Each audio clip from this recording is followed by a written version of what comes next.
You know, I'm sure there are philosophical words of wisdom for times like these, quite apart from pandemics and everything else around the world. In our little world, it's been pretty much a complete standstill. The cabin we've moved is up on the hill now. We got scaffolding up to work on the roof, but so wet. We've had another 2 inches of rain in the last 48 hours. We're trying to pump water. Water can't get away fast enough. So very difficult times.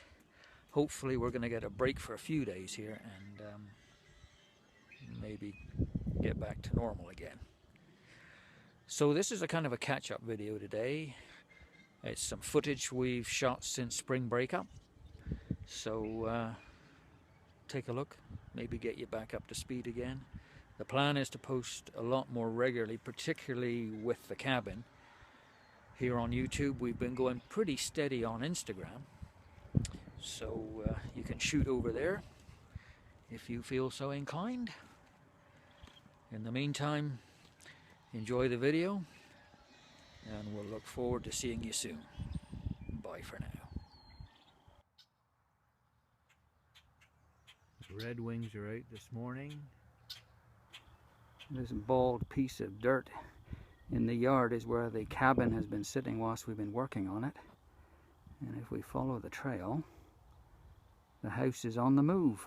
I'm pulling the cabin up into the position where we're going to finish it in beside the old house, which will be eventually demolished. So I got the hoe tied onto the end of the skid and we're pulling her across. So far so good. I got the cabin moved up on the hill here beside the old house, which is behind. You can see the remnants of it.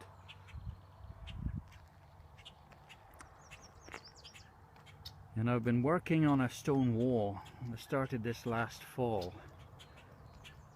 So I've put a couple more days into it, making some progress. These are all field stones that came off the land and from some pit run when we gravelled the yard here. So we've been able to salvage some of these beautiful rocks, and they are just gorgeous colours.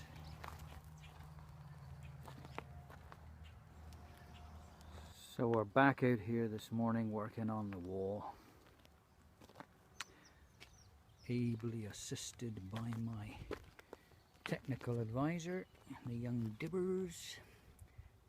Ooh, that's me, Dad, yes. Job isn't done right if you don't have a putty cat. It's strange, you know, doing these wall jobs, that sometimes you just can't get into the groove of finding the right rock to fit in the right place. So I've started smashing some rocks with a sledgehammer, and look at the beautiful colours. Just gorgeous.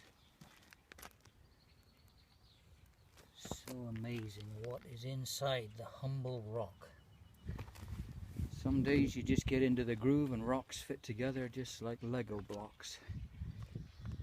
And other days you just gotta walk away. Our stone walling project has gone pretty good. We're just about at the end now. Just a small pile of rocks left. Impossible to do it without my right arm. This little bobcat dates from the mid 1960s. We've had it for over 30 years. Just amazing what you can do with the smallest of machines. And back in England, when we used to do this, we would fill the cavities between the stones with dirt, which would then permit grass to grow in through the wall, and the roots would support the stones. Now in Canada we can't do that, because if you have dirt in between these stones, it will freeze in the winter and expand and push the wall out. So it has to be completely dry.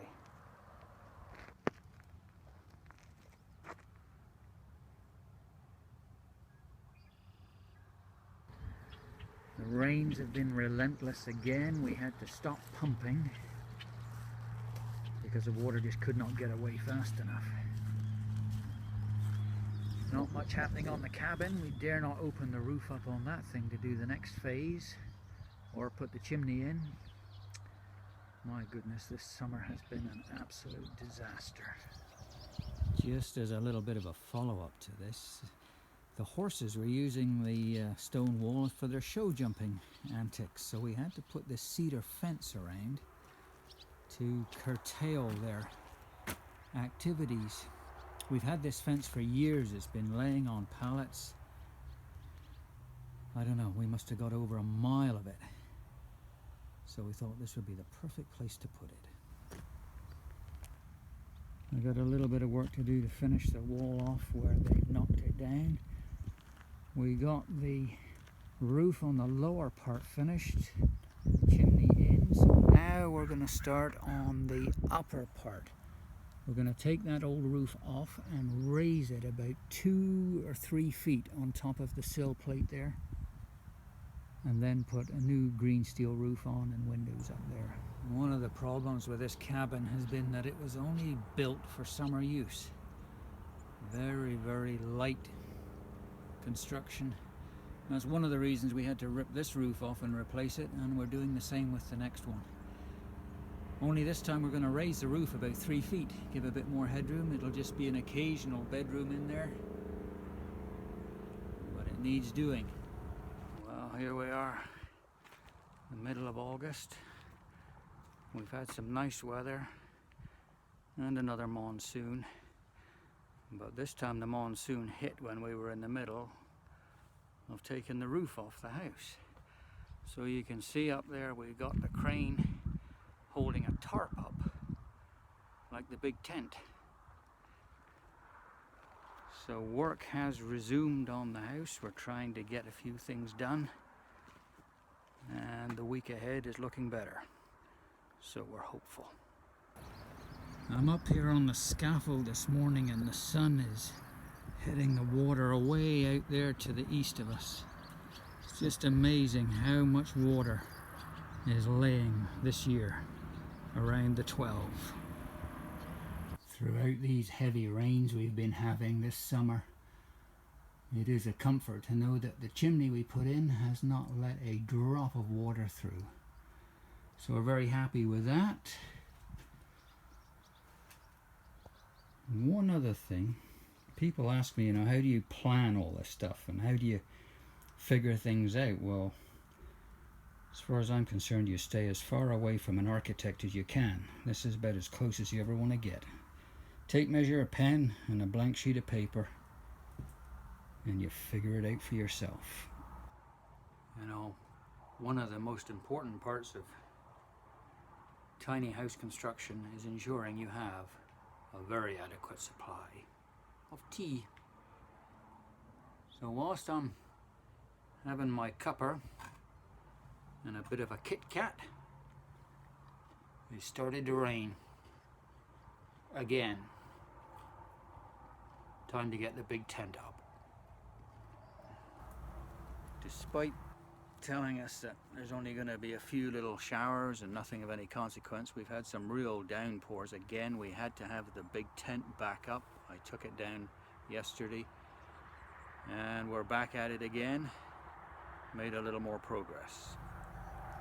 After another downpour and another tarping, we were able to open up yesterday and we got our walls up, beams up. Everything is just clamped together. Zoom in, you'll see there's a big C-clamp up there and ratchet straps on the corners. And there's a reason for that. And this is how it ends up. You figure it out, build it, strap it together until you're absolutely sure that what you've created is going to work. And not only is it engineering, you have limitations, and one of them is working with salvaged materials. I had no intention of putting this window in until I found it in the restore.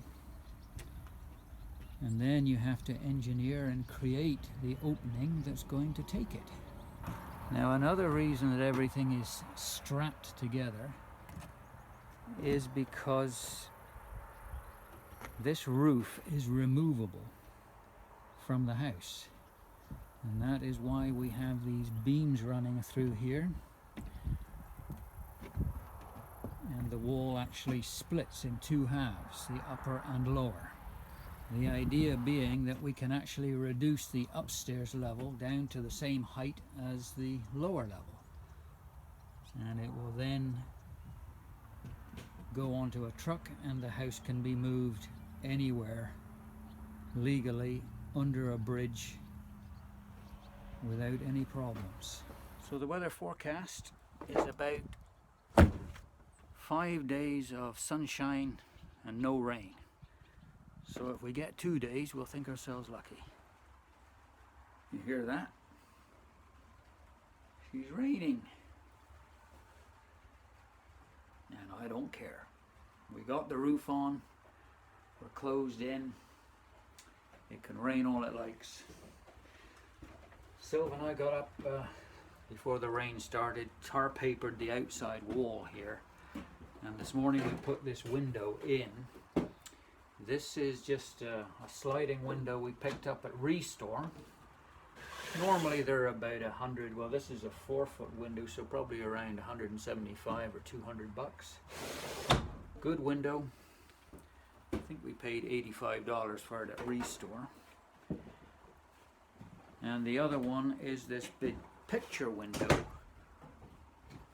we put in here, the arch top. We've still got a finish installation on this, but it's good enough for now. Keeps the weather out. So we got more work to do up on the roof, finish screwing down, and then you can see maybe there's a few shots of daylight up there. So we've got the seals and the finish screwing to do up there. But it's coming along nicely.